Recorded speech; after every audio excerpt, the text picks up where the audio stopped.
Ya, ketika Pak Jokowi memilih meletakkan Mas Gibran, itu artinya beliau tidak 100% percaya sama Pak Prabowo. Gimana sih logika kok dibalik-balik?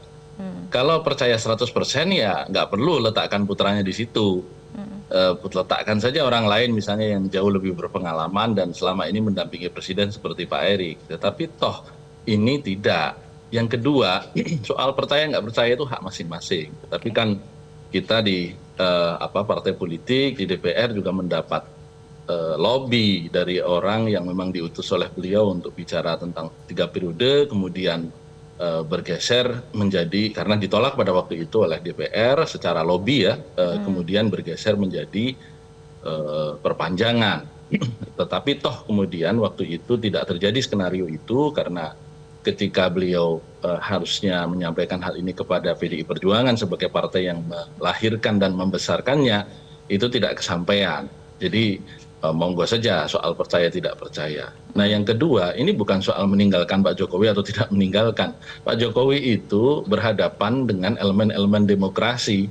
Jadi ditinggalkannya beliau oleh loyalis-loyalisnya karena loyalis-loyalis yang sekarang berhadapan itu setia kepada nilai, bukan setia kepada orang. Dan jangan sampai kita melakukan mistifikasi kepada orang di era reformasi ini, karena itulah yang menjadikan kita terjerembab ke dalam otoritarianisme zaman Orde Baru. Ini saya perlu ingatkan kepada seluruh elemen dan pejuang demokrasi. Dan hari ini Pak Jokowi berhadapan dengan semua pejuang demokrasi, bukan sebaliknya. Jadi saya ingin sampaikan ini untuk menunjukkan bahwa orang-orang yang hari ini berhadapan dengan Pak Jokowi itu adalah orang-orang yang setia kepada nilai, bukan kepada orang.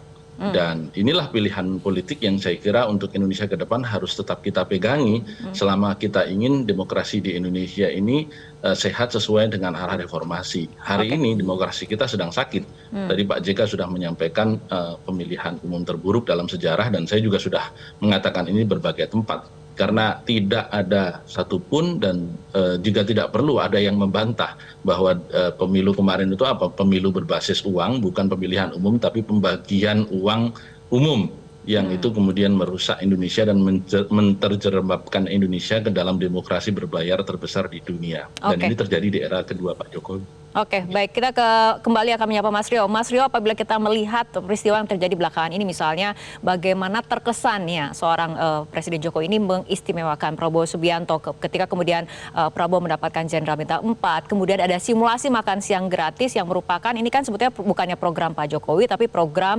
janji program kampanye dari pemerintahan Prabowo Gibran nanti. Nah, strategi seperti ini, politik balas budi dan situasi politik yang berubah, mana kemudian yang nantinya akan memainkan peranan yang lebih besar? Ya, pertama gini ya, Jokowi terus akan mengasuh Prabowo sampai dilantik. Itu cara pandang menurut saya ya. Saya menganalisa Jokowi akan terus memperlakukan Prabowo ini seolah-olah dialah the ultimate power yang memenangkan Prabowo Subianto. Ya, sehingga Prabowo akan mengistimewakan Jokowi ketika dia menjadi presiden kelak. Gitu ya. Nah itu cara pandang menurut saya. Nah kalau itu terus dilakukan, tapi kan Prabowo juga sadar, Prabowo ini kan bukan calon pemimpin atau politisi ketua umum partai kemarin sore. Dia sudah mengalami proses politik ini sedemikian pahit gitu ya, bahwa Prabowo, contoh coba kita kembali ke artikel gitu ya, saya baca juga artikelnya.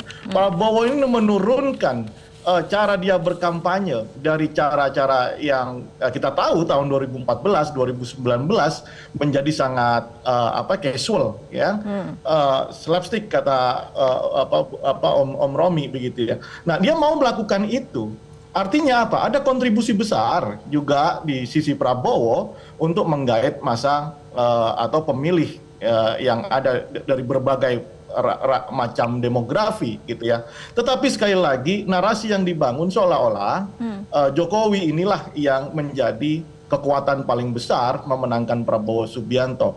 Saya menduga Prabowo menyadari itu ya, dan tidak bisa lagi Jokowi ini sebagai kekuatan yang akan mengalami senja ya, akan lengser, itu terus membayang-bayangi presiden baru di Indonesia. Biarkan Prabowo itu menentukan jalan politik kebangsaan Indonesia sebagai seorang pemimpin, dan Jokowi seperti yang sering disampaikan akan bermain dengan cucu, maka apa yang kita diskusikan ini tidak akan menjadi persoalan di masa yang akan datang. Tapi kalau Jokowi gini Bang, Bang ya, saya sebenarnya pengen percaya kepada Jokowi, tapi sulit Bang. Ya, karena apa? Setiap yang disampaikan ke media itu berbeda dengan apa yang dilakukan. Dulu bilang tidak mau cawe-cawe, akhirnya 1000% cawe-cawe. Dulu bilang Gibran tidak akan dicalonkan, tapi juga dicalonkan. Apapun lah alasan Gibran itu mencalonkan, dicalonkan, faktanya Gibran sebagai calon gitu ya. Jadi saya pengen percaya terhadap statement-statement Jokowi, tapi rasanya sulit untuk percaya. Oleh karena itu baiknya, ini saran saja ya, agar bangsa ini jauh lebih berkembang, lebih maju di tangan presiden yang baru, silakan Jokowi itu mempersilahkan Prabowo Subianto sebagai pemimpin yang terpilih setelah tanggal 20 Maret besok. Udah, jangan cawe-cawe lagi, dan biarkan Gibran itu berkembang sebagai seorang politisi, calon pemimpin yang masa yang akan datang. Itu aja menurut saya. Baik, Mas Ucet tanggapannya? Ya, saya terima kasih. Itu pendapat ya. Untuk saya, Gibran ini sepenuhnya di-endorse oleh Pak Prabowo. Saya tidak melihat bahwa Pak Jokowi itu tidak mempercayai orang pasangan yang akan menggantikannya. Pak Jokowi sangat percaya. Itu makanya Pak Jokowi mendukung Pak Prabowo Gibran-nya. Jadi saya tidak punya kekhawatiran bahwa mereka akan bentrok, tidak, karena justru ada faktor Gibran yang akan menjadi perekat. Oke, Mas Romi ini satu lagi, Rara, saya tambah. Satu lagi, Rara, izin Rara. Jangan kita underestimate terhadap Pak Prabowo. Sejatinya 2014-2019 Pak Prabowo sudah punya basis massa.